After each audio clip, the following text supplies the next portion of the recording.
Anies sekarang ini cocok dijuluki capres sejuta julukan. Dia pernah mendapatkan gelar Bapak Politik Identitas. Pernah dapat cap pengkhianat dari Saya ingin bicara tentang kebohongan Anies Baswedan. Allah Desember besok selesai dan Desember besok mulai dipakai. Bahkan akan ada pertandingan mengundang dari Juventus, Real Madrid, dan Barcelona. Kalau nanti ketemu dengan warga, tetangga, ada yang tanya, ini perubahan apa? Maka jawab, perubahan harga pangan yang murah, perubahan biaya pendidikan yang terjangkau.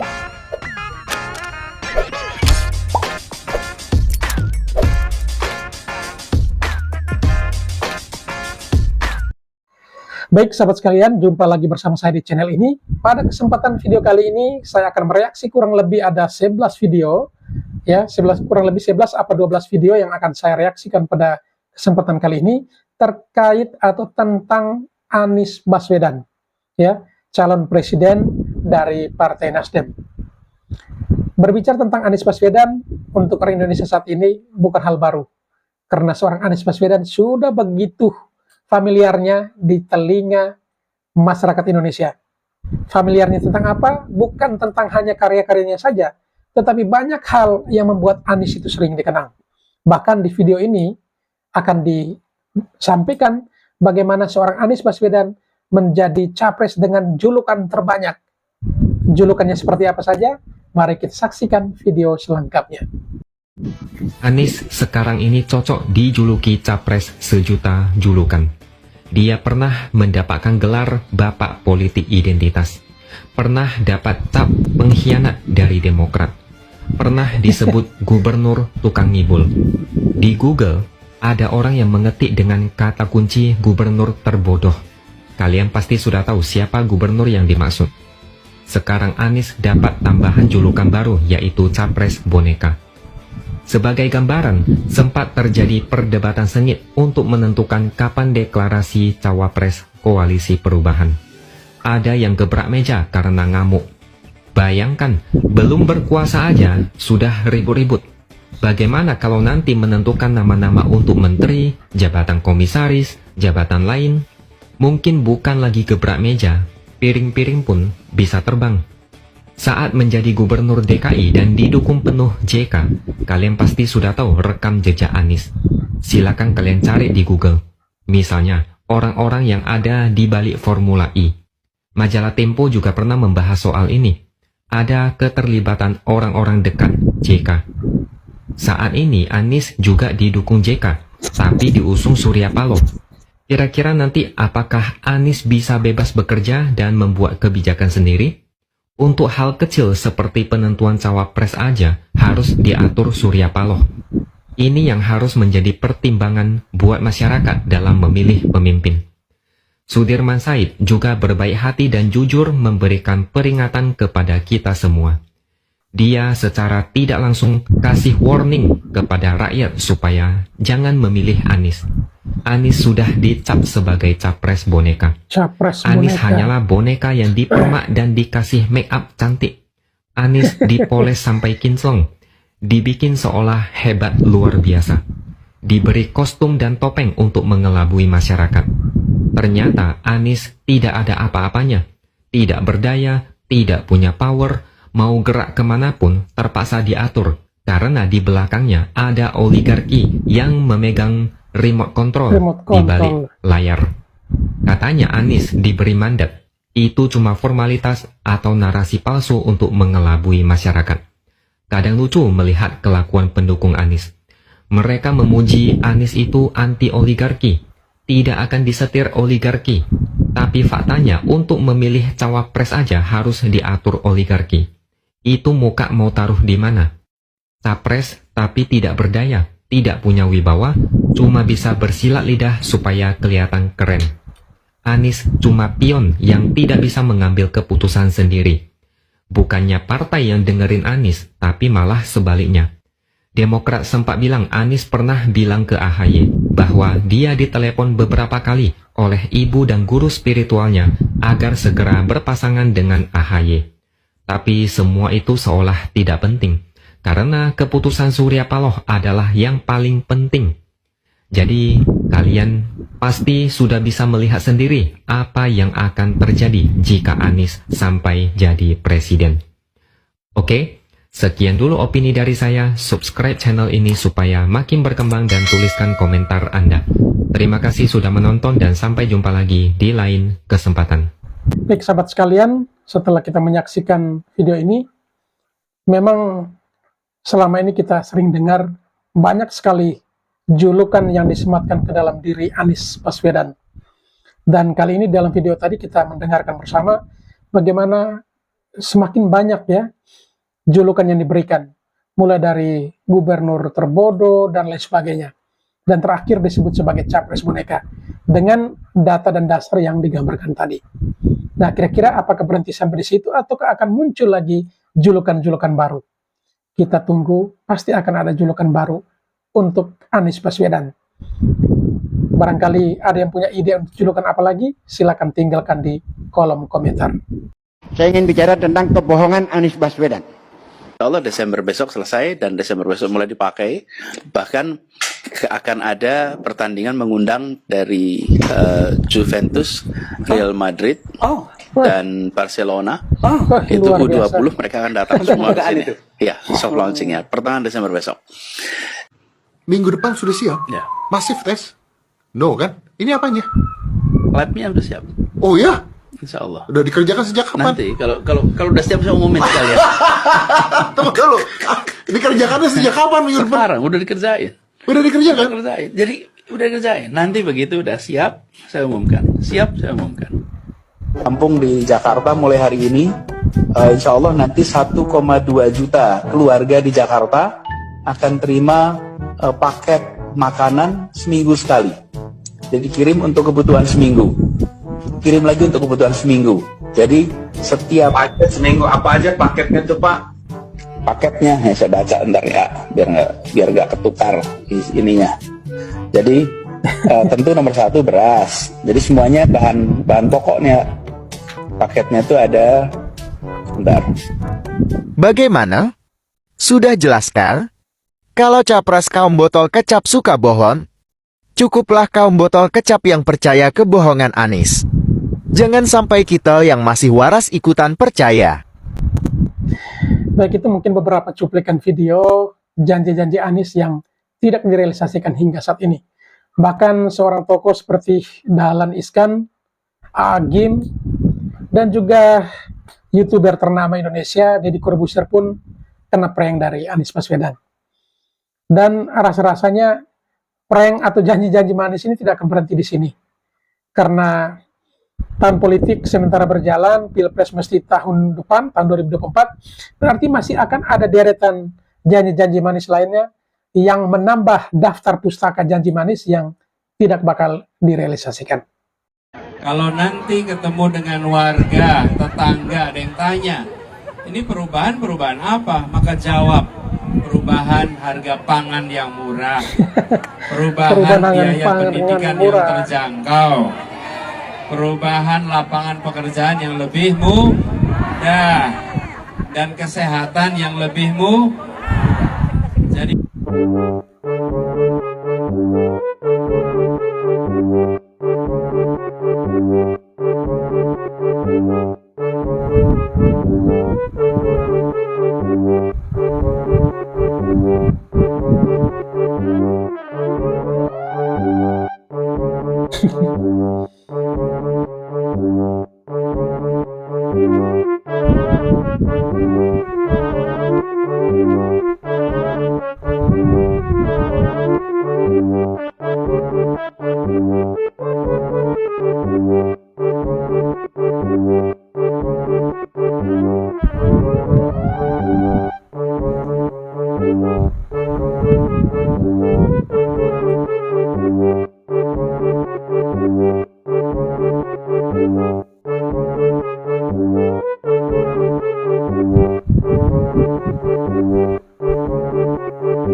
Baik sahabat sekalian, mungkin tadi ada beberapa cuplikan video dan juga berita terkait Anies Baswedan ketika beliau masih menjabat sebagai Gubernur DKI.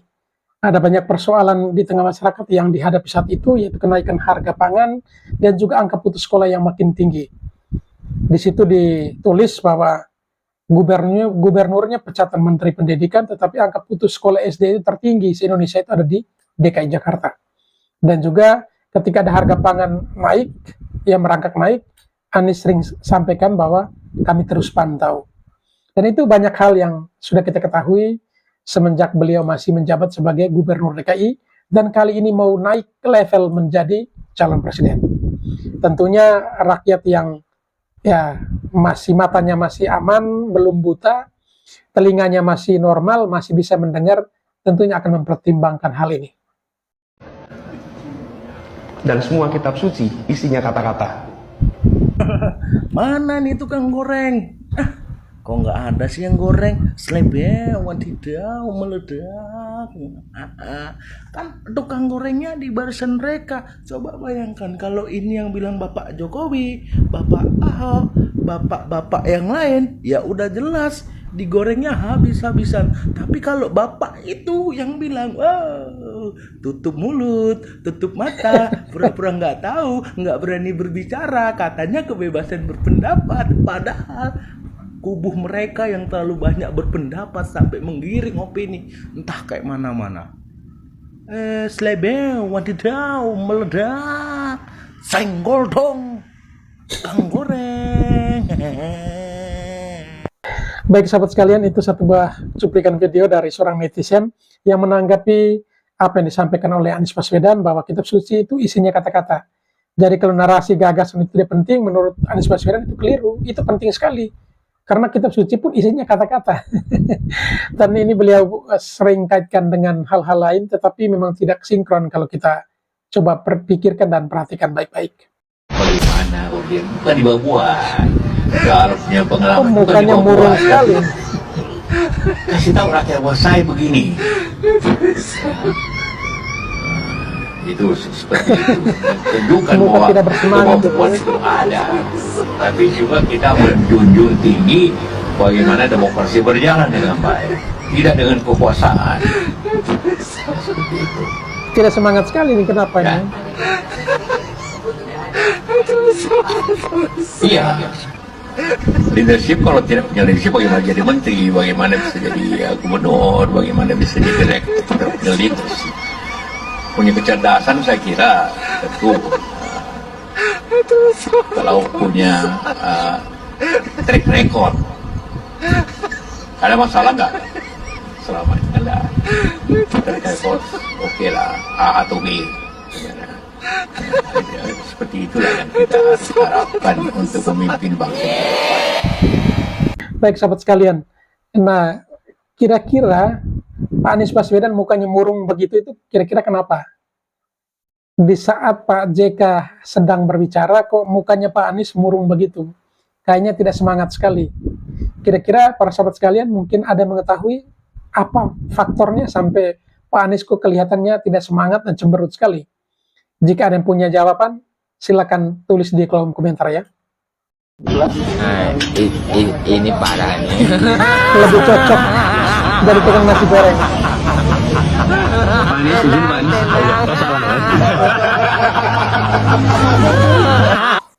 Ini memang video cukup kocak ya. Ini sesi pengambilan video untuk pencitraan Pak Anies Baswedan. Beliau lagi goreng nasi goreng ya, tetapi yang digoreng sepertinya dalam kuali itu kosong. Jadi ini satu bentuk pencitraan yang dibuat, lalu disetting sedemikian rupa, lalu ada yang take videonya. Tetapi kalau tidak salah Pak Anies pernah katakan bahwa ia kemana-mana tidak pernah membawa kamera, dan tidak pernah selfie-selfie lalu posting di pagi hari. Tetapi kenyataan realnya seperti yang kita lihat di video tadi. Bagaimana Anies Baswedan melakukan pencitraan dengan seolah-olah menjadi tukang nasi goreng, tetapi sayangnya yang digoreng itu kosong, tidak ada isinya. Ini kita nggak tahu Anies ini kalau nggak jadi capres nanti gimana? Saya mau tanya, kalian yakin nggak Anies ini bisa maju capres? Nggak yakin, saya paling nggak yakin dari dulu. Nggak yakin. Last minute ini bisa berubah, apalagi kalau bicara PKB, gampang sekali berubahnya. Ya, bisa berubah. Jadi siapa yang menyangka kita lagi tidur enak-enak besoknya baru kita dengar, loh Anies deklarasi dengan Caimin. Besok kita tidur lagi, Anies pisah dengan Caimin, itu bisa terjadi. Ini karena yang ingin menyelamatkan diri siapa? Bukan Anies, bukan Caimin, bukan siapa-siapa. Yang ingin menyelamatkan diri itu Surya Paloh.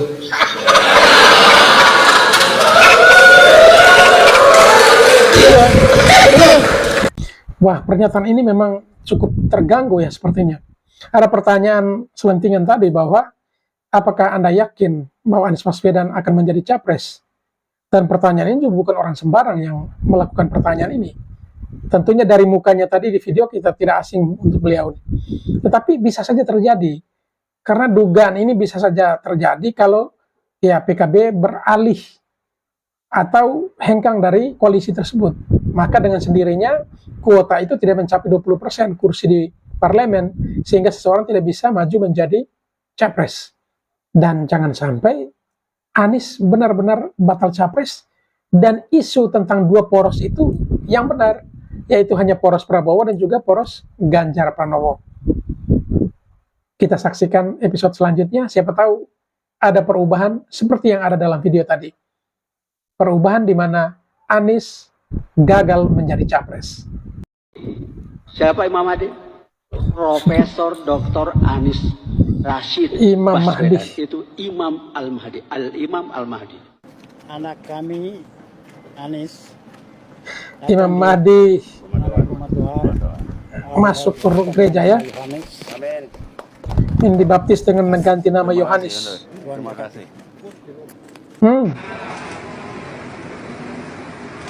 Ini di Viara apa di Klenteng ini?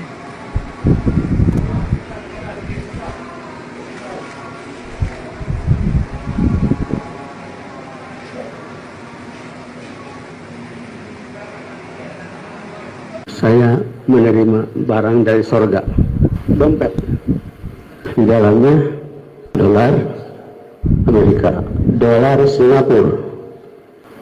Hanya ini akan saya serahkan untuk bekal jihad.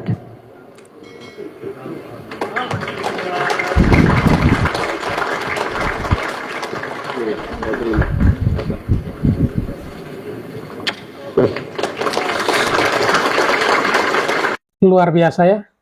Tambah lagi satu julukan Anies, yaitu Imam Mahdi. Lalu nanti ada julukan-julukan tambahan. Dan yang luar biasa, bekal jihad untuk Anies dalam bentuk dolar Amerika dan dolar Singapura ternyata datangnya dari surga. Tidak sembarang orang bisa mendapatkan seperti itu. Apa Bapak betul Pak pendukung FPI? Pak.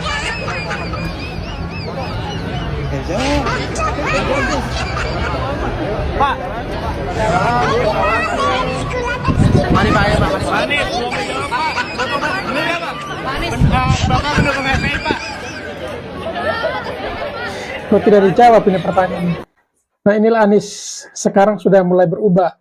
Biasanya sering beri komentar, tetapi ketika ditanya wartawan kali ini, beliau lebih memilih untuk diam. Dia membisu dan tidak memberikan pernyataan apa-apa. Mungkin beliau sadar bahwa setiap ucapannya yang lontarkan sering dipelintir, bahkan dibesar-besarkan, sehingga ia lebih memilih untuk diam. Republik Indonesia Serikat, presidennya Mr. Asad. Ini fakta sejarah. Fakta dari mana Pak Anies? Fakta dari mana? Malu Pak, gitu. Bapak katanya adalah pernah mengajar sebagai dosen, ya, di sebuah universitas ternama, ya, dan pernah menjadi Menteri Pendidikan walaupun dipecat. Tapi malu Pak, gitu, kalau Bapak mengajarkan kesesatan kepada masyarakat Indonesia yang tidak tahu sejarah, gitu, yang belum pernah dengar sejarah, ya. Bapak mengatakan bahwa yang menjadi Presiden Republik Indonesia Serikat, RIS, ya, atau yang disingkat RIS pada saat itu ialah Mr. Asad. Ya, dan yang menjadi pemangku jabatan presidennya itu adalah Pak Soekarno. Ya, Anda belajar dari mana gitu ya? Malu Pak gitu. Padahal semua orang tahu pada tanggal 17 Desember 1949 yang menjadi presiden RIS pada saat itu ialah justru Pak Soekarno. Mr. Asad itu menjadi pemangku jabatan Presiden Republik Indonesia. Jadi jangan kebalik-balik Pak. Aduh, malu kita Pak gitu. Gimana gitu kalau Bapak menjadi seorang pemimpin padahal Bapak tidak tahu sejarah ya sejarah yang sebenarnya tentang bangsa Indonesia kita yang besar ini. Malu kita Pak gitu ya. Masa Bapak menjadi pemimpin tapi Bapak nggak tahu sejarah dari bangsa Bapak sendiri yang Bapak pimpin, ya malu. Nanti masyarakat Anda sesat semua gitu ya. Saya nggak mau gitu menjadi sesat dan ikut-ikutan cara berpikir Anda gitu ya Pak gitu, Pak Anies ya. Dan ya malulah Pak gitu, Bapak mengaku dosen, mengajar, tetapi Bapak sesat mengajarkan sejarah bangsa Indonesia ya. Semua salah yang Bapak ajarkan tentang sejarah ya, termasuk dalam kepemimpinan daripada Presiden RIS pada saat itu ya. Aduh nggak tahu deh ngomong apa deh. Kasihan ya sejarahnya kok dibolak-balik. Besok kalau Pak Anies Baswedan itu jadi presiden, permohonan saya tolong ini tempat-tempat parkir airnya ini diperbanyak ya. Nah, biar jangan macet ya. Jasa parkir ini supaya tidak ngawur parkirnya. Kalau tempat parkirnya lebar banyak, nah ini nggak ngawur. Ini saat ini ngawur ini malahan ini parkirnya Pak Anies. Nah kalau Pak Anies jadi presiden, tolong dikondisikan ya tempat parkirnya air ya. Nah, ini pengguna jasa parkir ini udah ngawur ini Pak Anies ini, tolong dikondisikan ini. Masa tempat parkir kok di dalam rumah orang ini kayaknya nggak sopan ini. Tolong Pak Anies kalau jadi presiden nanti tolong dikondisikan tempat parkirnya ya, tolong banget ini. Apa harus mengajukan proposal pengajuan tempat parkir air supaya tidak berparkir sembarangan di rumah-rumah warga. Nah ini contohnya ini ya. Nah ini. Terima kasih. Salam NKRI. Baik saudara sekalian, ini merupakan video terakhir ya untuk reaksi pada kali ini. Namun ada hal yang unik di sini, yaitu ada satu komentar ya. Sebuah komentar dari seorang warga yang ketika melihat banjir yang terjadi. Beliau mulai kait-kaitkan apa yang disampaikan oleh Pak Anies bahwa air itu, banjir itu bukan sebenarnya banjir, tapi tempat untuk parkir air. Nah, ketika beliau menyatakan demikian, ini komentar dari warga. Ketika melihat banjir, kok sepertinya parkir airnya harus sempit, sehingga membuat parkirnya tidak teratur seperti ini. Dan ini sebenarnya satu bentuk ungkapan kekesalan, kekecewaan dari warga ketika menghadapi seorang pemimpin yang tidak bisa kerja, tetapi justru berkelit dengan berbagai macam argumentasi. Dan saat ini beliau maju menjadi capres, oleh karena itu harapan warga juga benar. Ketika jadi presiden nanti, mohon lahan untuk parkir air itu diperbanyak atau diperlebar, sehingga parkirnya jangan sampai masuk di rumah warga. Nah ini pesan yang baik untuk Pak Anies, agar ya memperhatikan banjir ini. Di DKI gagal, apakah di Indonesia akan berhasil? Itu kita nantikan ketika beliau terpilih nanti. Itu pun kalau beliau terpilih sebagai Presiden Indonesia. Baik para sahabat sekalian, dengan berakhirnya video tadi, maka berakhir sudah pertemuan kita, perjumpaan kita pada kali ini. Dan kepada sahabat sekalian yang mungkin ingin merequest video apa yang bakal kita reaksi pada kesempatan yang akan datang, silakan tinggalkan di kolom komentar. Dan juga kepada para sahabat sekalian yang mungkin mau memberikan pendapat, kritikan atau saran, ataupun sanggahan dalam bentuk tulisan, silakan tulis atau coret di kolom komentar.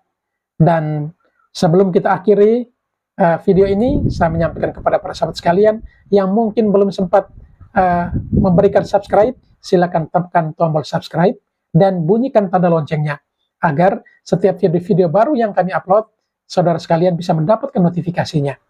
Sekian dan terima kasih.